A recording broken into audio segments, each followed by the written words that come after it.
How to improve Wi-Fi speed on Windows 10 or 11. Hi everyone, welcome to the channel. This is Rose and I'm here to guide you on how to improve Wi-Fi speed on Windows 10 or 11. Watch the video till the end and without any further ado, let's dive right into the video. Step 1. Change DNS settings. Right-click the start icon.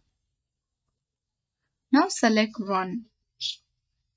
Type ncpa.cpl.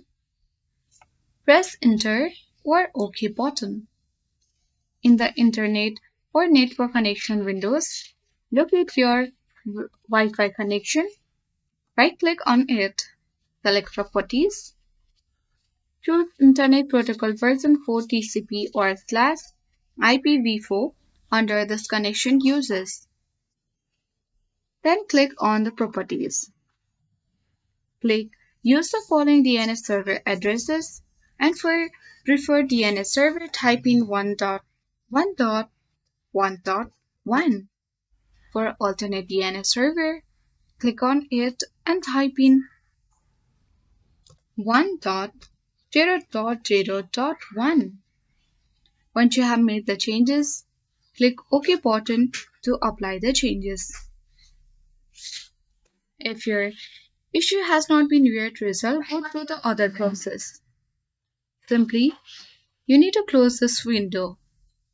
Now right-click on your Wi-Fi, choose Properties,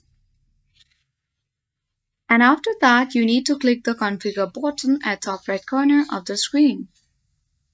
Select the Advanced tab at top right corner of the screen.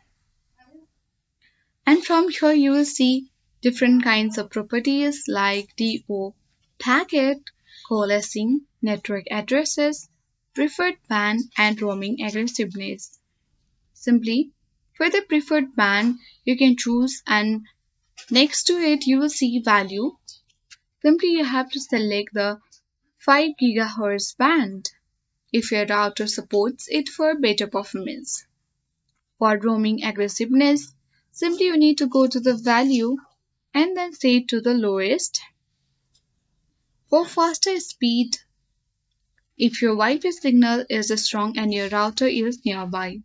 Once you have made the changes, you have to click on the OK button and then you need to close this windows.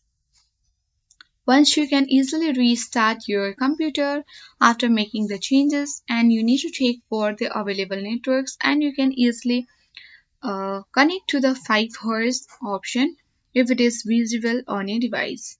By following these steps, you can easily improve the Wi-Fi speed on Windows 10 or 11. That's all for today. Hope this video helped you. If you are new to our channel, hit the like button and subscribe. Thank you for watching and see you in the next video.